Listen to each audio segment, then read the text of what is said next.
Hello everyone সকলোকে স্বাগতম জনাইছো মোৰ আনিটি ভিডিঅলৈ। আজি আমি এখন ঠাইৰ বিষয়ে আলোচনা কৰিম। তুমিও কৈ দিছা। আপোনালোকে নিশ্চয় জাতিংগাৰ নাম শুনিছে। অসমৰ এখন ৰহস্যময় ঠাই য'ত প্ৰতি বছৰে হাজাৰ হাজাৰ পক্ষী আত্মহত্যা কৰে।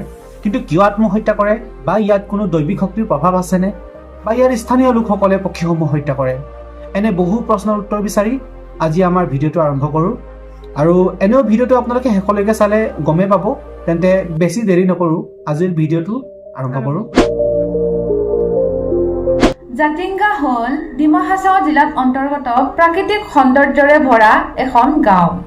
ই অসমৰ অন্যতম পৰ্যটন কেন্দ্ৰ হিচাপে গঢ় লোৱাৰ মুখ্য কাৰণ হ'ল পক্ষীৰ আত্মহত্যা। আহক ইয়াৰ অদ্ভুত ৰহস্যৰ বিষয়ে জনাৰ আগতে ইয়াৰ ইতিহাস আমি জানি লওঁ। বন্ধুসকল, এই কাহিনী আৰম্ভ হৈছিল 1905 চনৰ পৰা, যেতিয়া সেই সময়ত জাতিংগাৰ এটা প্ৰকাণ্ড সিংহই বাস কৰাৰ কথা গম পাই মানুহৰ মাজত আতংকৰ সৃষ্টি হৈ আছিল। সেই সময়ত গাঁৱৰে কোনোবা এজন ব্যক্তিৰ এটা মহ হঠাৎ হেৰাই যায়। খবৰটো পায়ে গাঁৱৰ কেইবাজনো ব্যক্তি মহটো বিচাৰিবলৈ ওলাই যায়। কিন্তু গাঁৱৰ মানুহবোৰে এই কথাও ভাবিছিল যে এতিয়ালৈকে সিংহটোৱে মহটো কিজানি খাই পেলালে চাগৈ বুলি। হ'লেও সিহঁতে মহটো বিচাৰি চলাথ কৰি ফুৰে। সেই সময়তে সিহঁতে এনেকুৱা এটা প্ৰাকৃতিক পৰিঘটনা দেখা পায়, যাক দেখি সিহঁতে অবাক হৈ পৰে। সিহঁতে দেখা পায় যে এই গভীৰ অন্ধকাৰ নিশা সেই স্থানত এটা বা দুটা নহয়, হাজাৰ হাজাৰ পক্ষী মৰি আছে। মানুহবোৰে ইমানবোৰ পক্ষী একেই স্থানত একেলগে মৰি থকা যেতিয়া দেখিলে, সিহঁতে আচৰিত হৈ ইজনে সিজনৰ মুখলৈ চাই ভাবিলে যে এয়া আকৌ কিয়, কেনেকৈ মৃত্যু হ'ব পাৰে বুলি। আৰু সেই ৰাতিটোৰ পৰাই গোটেই গাঁৱৰ মানুহে ইয়াৰ এনে পৰিঘটনাৰ বিষয়ে জ্ঞাত হয়। বন্ধুসকল, জাতিংগাত নানা ধৰণৰ চৰাই দেখিবলৈ পোৱা যায়। আচৰিত কথাটো হ'ল সকলো চৰাই সুন্দৰকৈ জীয়াই আছে। কিন্তু 15 আগষ্টৰ পৰা 31 অক্টোবৰৰ ভিতৰত হাজাৰ হাজাৰ চৰাই জাতিংগালৈ আগমন ঘটে। সেইবোৰ চৰাই জাতিংগালৈ আহিয়ে মৃত্যুক সাৱটি ল'ব লগা হয়।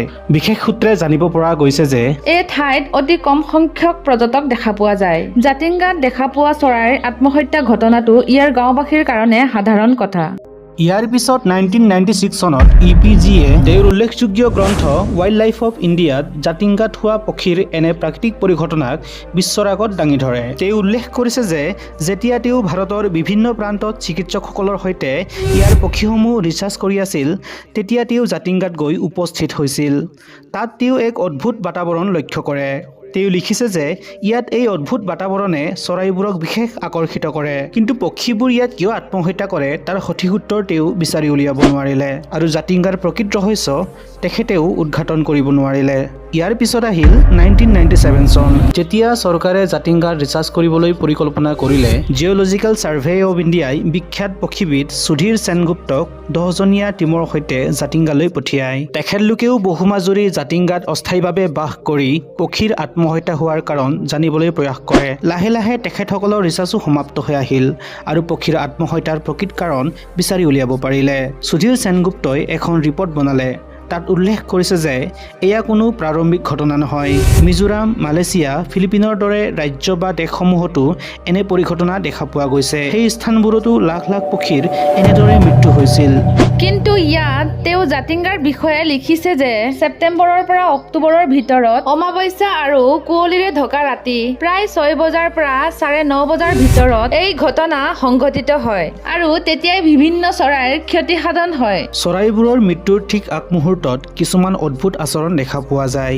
আৰু তেওঁ লিখিছে যে পক্ষীবোৰ মৃত্যু হোৱাৰ পিছত যেতিয়া তন্নতন্নকৈ অনুসন্ধান কৰিলে, তেতিয়া দেখিবলৈ পোৱা গ'ল চৰাইবোৰ পেট একেবাৰে খালী আছিল। অৰ্থাৎ মৃত্যুৰ পূৰ্বে চৰাইবোৰ কোনো খাদ্য খোৱা নাছিল। তেওঁৰ মতে জাতিংগাৰ ভূ-চুম্বকীয় আকৰ্ষণ, মধ্যাকৰ্ষণ শক্তি আৰু ইয়াৰ পৰিৱেশৰ বৈদ্যুতিক চঞ্চলতাই চৰাইবোৰৰ স্নায়ুতন্ত্ৰত বিশেষ প্ৰভাৱ পেলায়।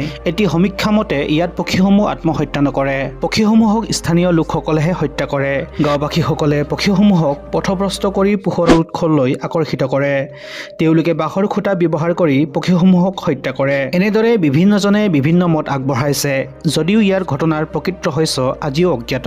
ভাৰতৰ বিভিন্ন বন্যপ্ৰাণীৰ লগত জড়িত গোটসমূহে পক্ষীসমূহৰ হত্যা ৰোধ কৰিবলৈ লগতে অশিক্ষিত গাঁওবাসীসকলক সচেতন কৰাৰ লক্ষ্যৰে বিভিন্ন প্ৰচেষ্টা হাতত লৈছে। ফলত জাতিংগাত পক্ষীসমূহৰ হত্যা প্ৰায় 40% হ্ৰাস পাইছে। আপোনালোকে ভিডিঅ'টো চাই কেনে লাগিল নিশ্চয় কমেণ্ট কৰি জনাব। যদিহে ভাল লাগিল লাইক, শ্বেয়াৰ আৰু ছাবস্ক্ৰাইব কৰিবলৈ নাপাহৰিব। লগতে আপোনাৰ মূল্যৱান সময় আমাক দিয়াৰ বাবে ধন্যবাদ।